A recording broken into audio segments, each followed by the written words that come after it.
The difference between common law and statutory law. By ContentBinger.com. The sentence. The court derived its newest common law by using stare decisis and previous case law, which originally came from a combination of traditional law and customary law.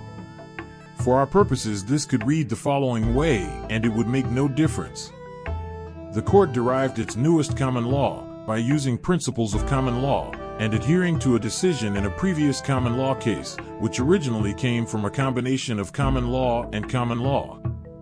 If it sounds vague, that's because it is, but both are similarly vague. Inserting words that describe the common law referenced in either sentence will make both clearer. The court derived its newest common law in A versus B, New York 2015, by using stare decisis and adhering to the case law in C versus D, New York 2010, which originally came from a combination of traditional law in E versus F, New York 2007, and customary law in G versus H, New York 2004. Compared to, the court derived its newest common law in A versus B, New York 2015, by using principles of common law which say to adhere to common law from the case C versus D, New York 1910, which originally came from a combination of common law in E versus F, New York 1807, and common law in G versus H, England 1604. You can change any of the terms in the first sentence to common law, and you can change the years from 2010 to 1910, and it will not change the sentence for our purposes. You can change the older cases to England 1604 for all I care.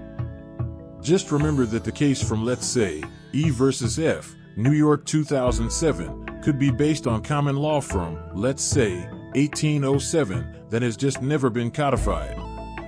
That brings me to my next point. Second, some people think common law must be from hundreds of years ago, colonial England, but that is simply not the case.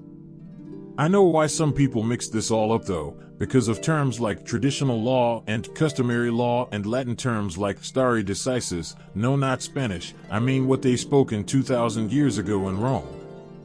These terms alone are why people only associate common law with England hundreds of years ago.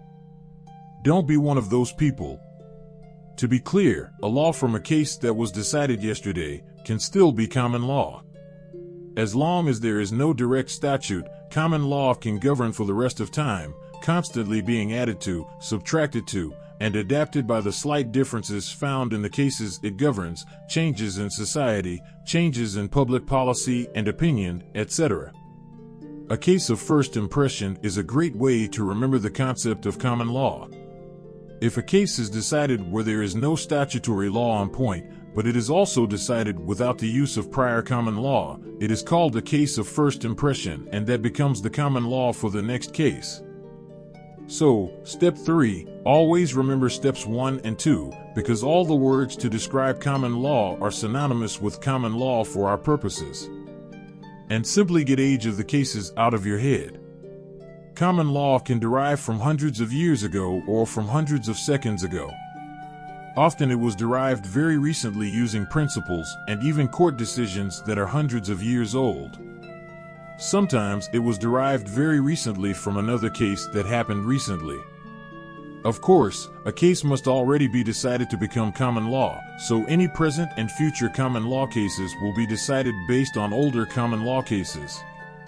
In America today, to avoid confusion, just remember that some of the principles and cases are from 300 to 1,000 years ago and beyond, but generally lawyers and judges are going to look for the most recent case possible, that is the prevailing common law rule on the subject of the case. Here is a note to keep in your back pocket that will help explain common law.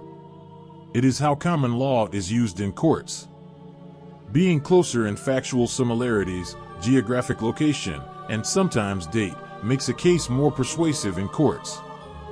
Logically, this is because the common law is supposed to accurately relate to the current case, and the common law is supposed to accurately reflect the ideals of people with an interest in getting a remedy for the case, example, the people of the state. Also, the higher the court is in the court structure, the more persuasive the common law that comes from it usually is. Wrap up and quick hitting Q&A. Remember this summary and don't forget steps 0 to 4. Common law can be summarized as 1. Laws which exist because a judge, jury, courts use discretion to decide an isolated case. 2. Based on how past judges, juries, courts use their discretion to interpret and decide their isolated cases. 3. The current case shares some type of similarity of legal facts to the past cases. 4. Protects the citizens of the region he public. And 5. The past cases were not decided by a statutory law. What about cases that have both statutory and common law elements?